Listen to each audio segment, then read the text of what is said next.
This is episode 20, a solo episode with just me as we talk about the 5 pillars of being human first from KLZ Method.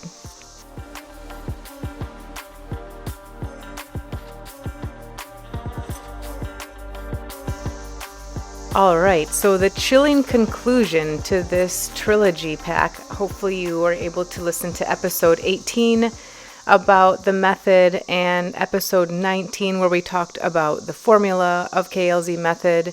Now we're coming into the 5 pillars of being human first. And these are really important elements of the KLZ method because this is how we prioritize our bodies as invaluable allies of self-awareness. It's all we say all the time. It's in and through the body, and this is exactly how it goes in and through the body.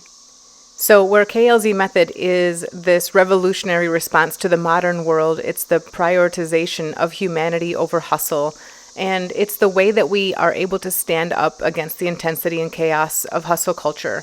The systematized approach brings us back to our sovereignty through the innate guidance and wisdom that's held within our very own bodies. And that formula is the direct pathway that calls us higher, making us move through powerful shifts for ourselves and those around us as our whole planet evolves. You know, we're anchoring in self-awareness, and this formula is the cornerstone of transforming our reality moment by moment, finding a system of empowerment and anchoring into that new dimension, pulling our power back, intentionally designing the life we desire by pulling away from things that aren't in alignment, feeling good first, or connecting with the higher vibrations of feeling good as a mechanism of amplifying what we are intentionally calling in, knowing our note, so recognizing and further refining our exact authentic frequency as our life's signature and code, like a musical note or a key of a tune. And then ultimately when we move through all of those, we come to that embodied sovereignty where we're claiming the liberation and the shift in our physical body from being reactional to living consciously.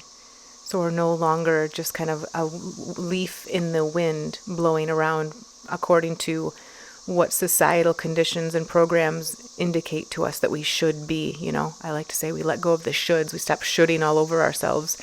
And we really recognize when our mind is saying things like, I should do this. And we start to pull your power back and start to reclaim all of those spaces through those mechanisms of the formula. So the 5 pillars of being human first, these are so important because, like I said, they are prioritizing our bodies as invaluable allies of self-awareness. In episode 19, we talked a lot about reconnecting to that part of ourself, to our body as an ally and our best friend, and recognizing that if we haven't been in good connection with our body, if we haven't been in right relation with our body, then it might not be really that willing to communicate. But just like with any other relationship, if you tend to it, if you nurture it, if you apologize to it, you know, if we use that Ho'oponopono mantra, I'm sorry, I love you, please forgive me, thank you. Man, I've used that mantra so many times and just continually just said it to whatever comes up and watched kind of what comes up. If it's the relationship with my body, or if it's the way that my mindset has been, or if it's to specific people or to times in my life. It's such a beautiful opportunity to come back to clearing the discord that comes up. And again, it's not necessarily our fault. We're in a world that doesn't prioritize having a close connection to our bodies. The moment that we're born, we're thrown out of our natural sequence and alignment with the truth. So there's a lot moving against us. And as we come back to recognizing the power and the opportunity and the natural elements of being in right relationship with our bodies, then we reclaim it. And we're doing that with these kind of things. So the 5 pillars are, again, reprioritizing our bodies as allies and experiencing the full range of opportunities for connection made possible only through the body. There's so much there. There's just so much there in the body. The foundational elements of recognizing the human body as the most advanced technology on the planet and returning to the wisdom it holds.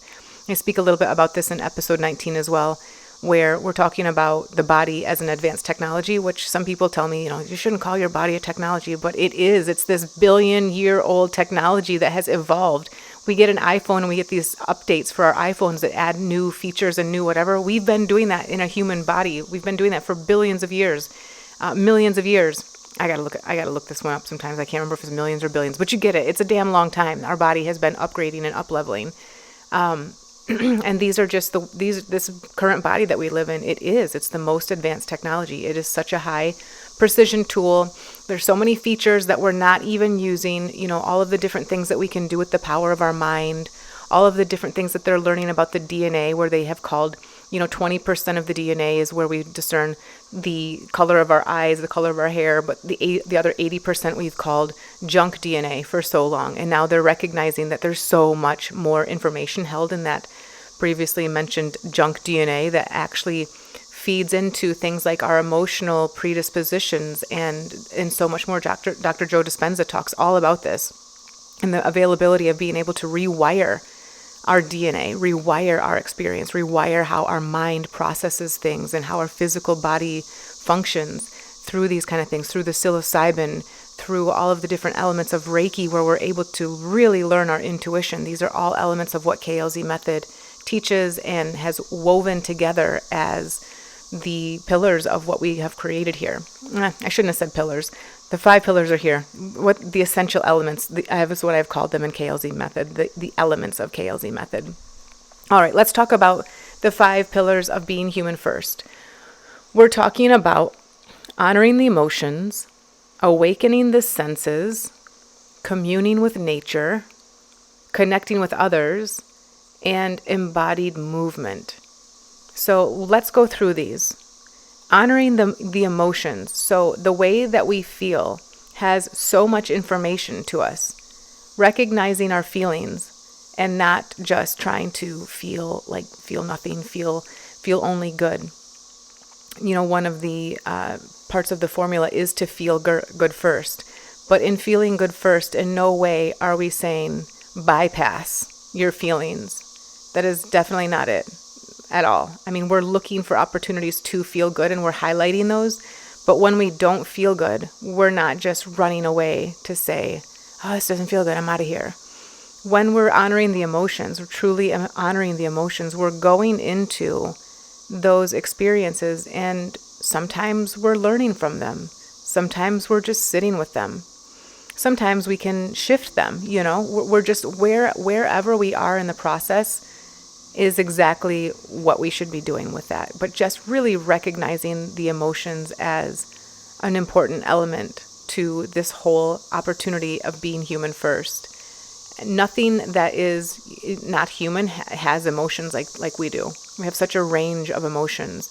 You can see like some pets have different emotions. You can tell when a dog is happy, he wags his tail and stuff like that. But the opportunity of humans having such a wide catalog of emotions and the range of them, the frequency of each of them, and the opportunity to really consciously, mentally, able to shift the way that we feel, or to be able to go into what we're feeling and why, to understand.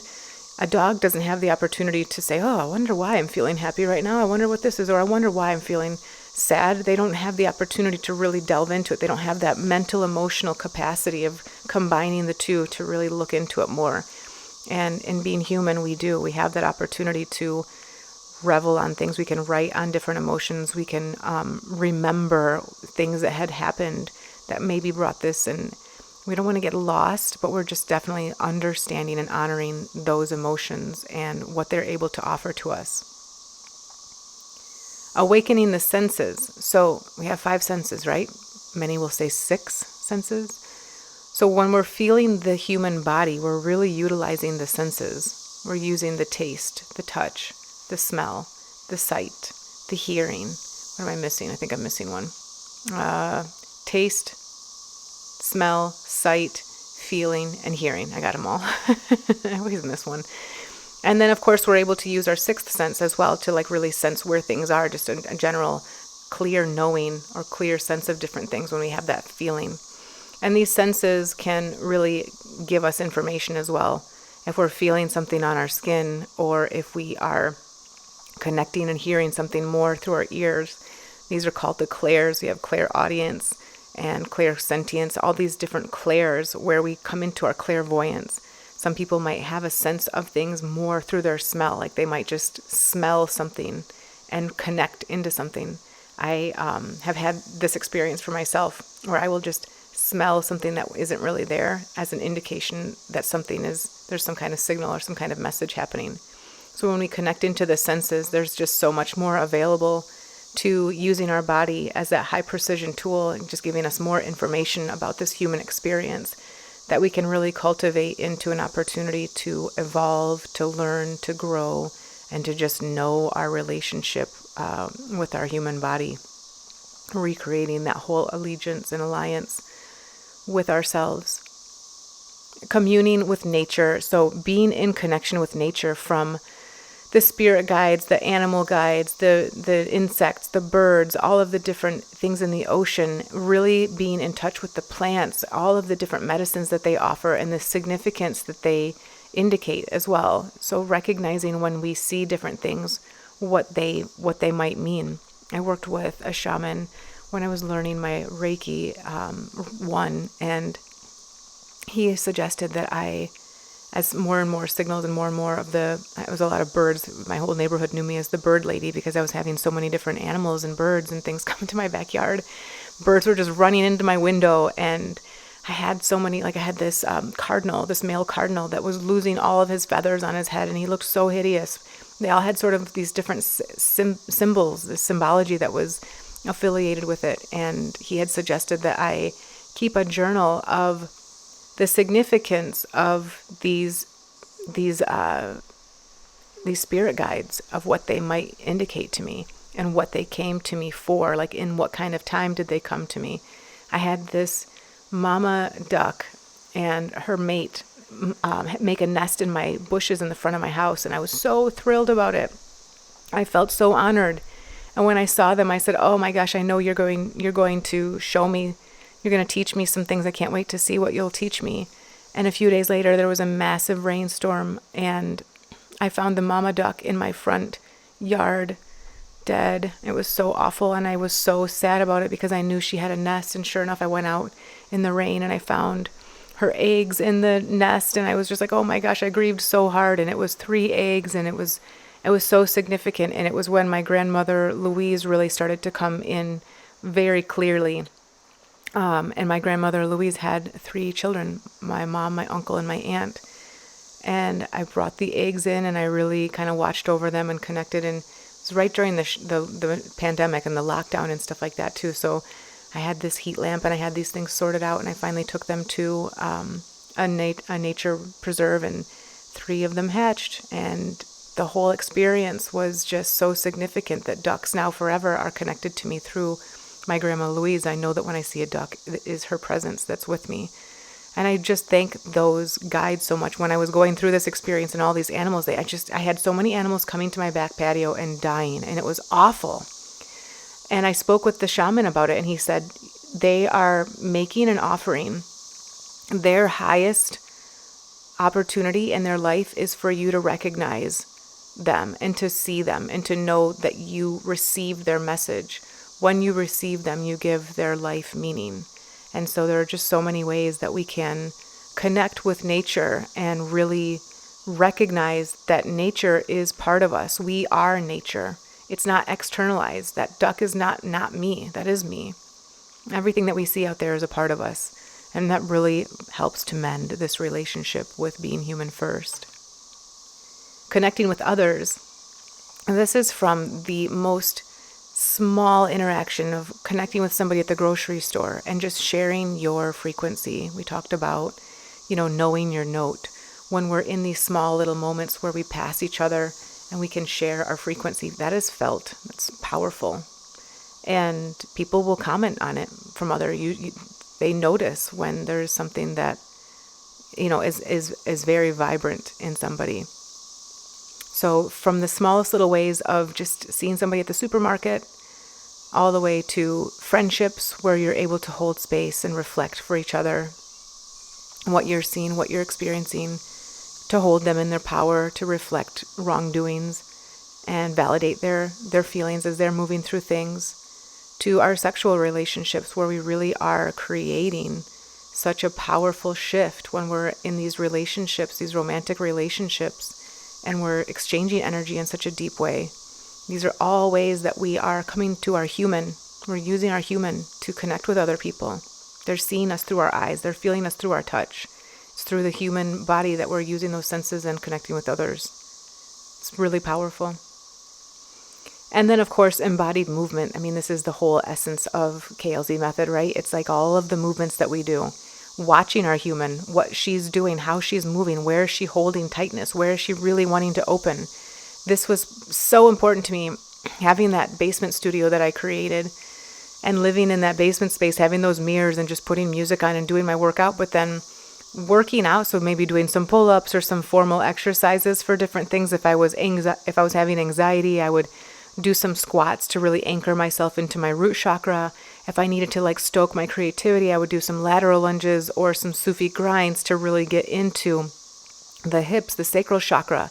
If I needed to pull my power back, I would do some abdominal work for my solar plexus chakra and see and stoke that fire of my solar plexus. If I wanted to do something to move heart chakra energy, if I was feeling sad, I would do push-ups, or I would do boxing 1-2s, things like that. But then after doing something like those kind of movements, then I would allow myself to just go into the music, to really hear it and to feel it, and allow it to swirl through me and watch what my body did in the mirror. So just letting it go and then watching to see what felt good, what was going through, what was moving, what was shifting, and observing it without judgment. Watching if I needed to jump around a lot, or if I was in my right hip a lot, or if it was a lot of neck movements or head twirls, and what was going on, and not necessarily analyzing it, hardcore analyzing it, but just being interested. And I think that that's important for all 5 of these pillars. This isn't a hardcore judgment. This isn't like under a microscope. It's just letting it happen, 80% letting it happen, and 20% being aware and conscious of how interesting it is that you're really in your legs today, or how interesting it is that your hearing is sharper, or how interesting it is that you're feeling a specific feeling of guilt associated with your sacral chakra. How interesting it is, all of these different things. And then not necessarily, again, judging them, but just once you understand the 5 pillars of being human first and the way that we connect to our body, and then the chakra system and some of the different emotions that are connected with that, or the parts of the body that are connected with that. I wasn't going to, but I think I probably should do one more episode in this trilogy, now turned into a foragy. I don't know how you even say that. But one more episode on the chakra system and the elements of that. I think that so many times I take it for granted. I've done so much study in this that I forget that it's not common knowledge to understand that guilt is an emotion that's held in your sacral chakra, or that if I'm feeling anxiety, that's my root chakra, or that if I'm feeling super loved, or if I'm feeling unlovable, or if I'm feeling like I can't communicate clearly, that's throat chakra. So I think I should probably do one more episode after this to share that, because it's just so good. And I think that will really help to bring this whole essence of the KLZ method into a very concise, practical guideline, and, like I say all the time, a systematized approach for really coming back to being human first. It's so powerful. So those are the 5 pillars. I'm super excited to share them with you, and I'm really interested to hear your sense of them, your connection with them, your thoughts, and all that kind of stuff. And like I said, I will come back. I'll do one more episode on the chakras, and we'll just go through a very brief overview. Of course, there is the chakra course in the membership. It's a nice 7-series course that covers all of the way that KLZ method sees the chakras, and it also aligns with the different movement modalities and food and color and just all of the different herbs and plants and all these different things that align with different chakras. It's a really great course, and that's, like I said, part of the membership, as well as all the workouts, the boxing, the strength, the HIIT workouts, the ab workouts, the mantras, the mudras. We've got a 1 a day, pack for the mudras and the mantras, to just listen to 1 a day and then the Kundalini and the yoga exercises, the vinyasa exercises and practices that are in there that align. All of them are through the chakra system. So every single thing that I have in there is in focus of the chakra system. So if you wanted to focus on your solar plexus, you can go in there and there's a whole content listing of videos that will support you there and just learning that kind of stuff. So yeah, glad I thought of it.